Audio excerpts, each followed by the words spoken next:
Mr. Bezmenov was born in 1939 in a suburb of Moscow. He was the son of a high-ranking Soviet Army officer. He was educated in the elite schools inside the Soviet Union and became an expert in Indian culture and Indian languages. He had an outstanding career with Novosti, which was the, and still is, I should say, the press arm or the press agency of the Soviet Union. It turns out that this is also a front for the KGB. He escaped to the West in 1970 after becoming totally disgusted with the Soviet system, and he did this at great risk to his life. He certainly is one of the world's outstanding experts on the subject of Soviet propaganda and disinformation and active measures. Well, you spoke several times before about ideological subversion. That is a phrase that I'm afraid some Americans don't fully understand. When the Soviets use the phrase ideological subversion, what do they mean by it? Ideological subversion is the slow process which we call either ideological subversion or active measures, активные мероприятия in the language of the KGB, or psychological warfare.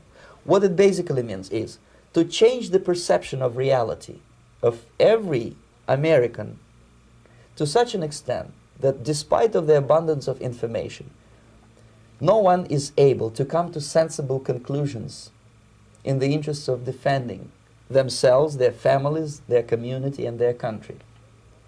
It's a great brainwashing process which goes very slow, and it's divided in four basic stages. The first one being demoralization. It takes from 15 to 20 years to demoralize a nation. Why that many years? Because this is the minimum number of years which requires to educate one generation of students in the country of your enemy, exposed to the ideology of the enemy. In other words, Marxism-Leninism ideology is being pumped into the soft heads of at least 3 generations of American students without being challenged or counterbalanced by the basic values of Americanism, American patriotism. The demoralization process in the United States is basically completed already. For the last 25 years, actually it's overfulfilled, because demoralization now reaches such areas where previously not even Comrade Andropov and all his experts would even dream of such a tremendous success. Most of it is done by Americans to Americans, thanks to lack of moral standards. As I mentioned before, exposure to true information does not matter anymore.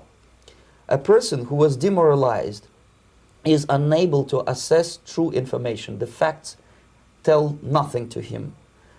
Even if I shower him with information, with authentic proof, with documents, with pictures, even if I take him by force to the Soviet Union and show him concentration camp, he will refuse to believe it until he is going to receive a kick in his fat bottom. When a military boot crashes his balls, then he will understand, but not before that. That's the tragic of the situation of demoralization. The next stage is destabilization.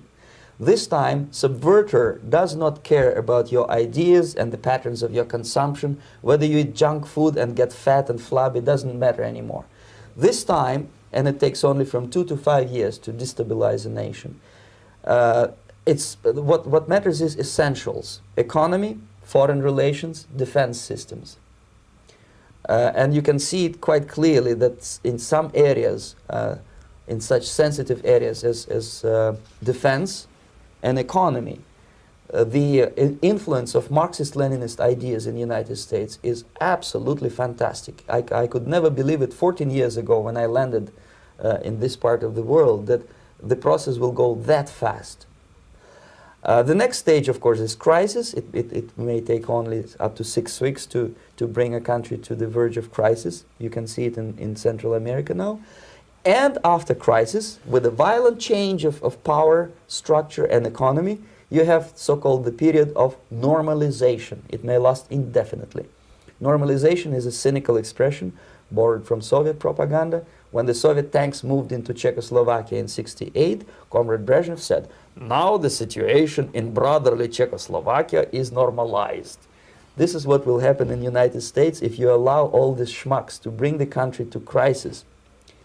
to promise people all kind of goodies and the paradise on earth, to destabilize your economy, to eliminate the principle of free market competition, and to put a big brother government in Washington, D.C., with benevolent dictators like Walter Mondale, who will promise lots of things, never mind whether the promises are fulfillable or not. Your leftists in United States, all these professors and all these beautiful civil rights defenders, they are instrumental in the process of the subversion only to destabilize the nation. When their job is completed, they are not needed anymore. They know too much. Some of them, when they get disillusioned, when they see that Marxist-Leninists come to power, obviously they get offended. They think that they will come to power. That will never happen, of course. They will be lined up against the wall and shot. But they may turn into the most bitter enemies of Marxist-Leninists when they come to power. And that's what happened in Nicaragua. You remember most of these former Marxist-Leninists were either put to prison or one of them split, and now he's working against Sandinistas. It happened in Grenada when Maurice Bishop was already a Marxist. He was executed by a new Marxist who was more Marxist than this Marxist. Same happened in Afghanistan when first there was Taraki, he was killed by Amin, then Amin was killed by Babrak Karmal with the help of KGB. Same happened in Bangladesh when Mujibur Rahman, very pro-Soviet leftist, was assassinated by his own Marxist-Leninist military comrades. It's the same pattern everywhere. The time bomb is ticking. With every second, the disaster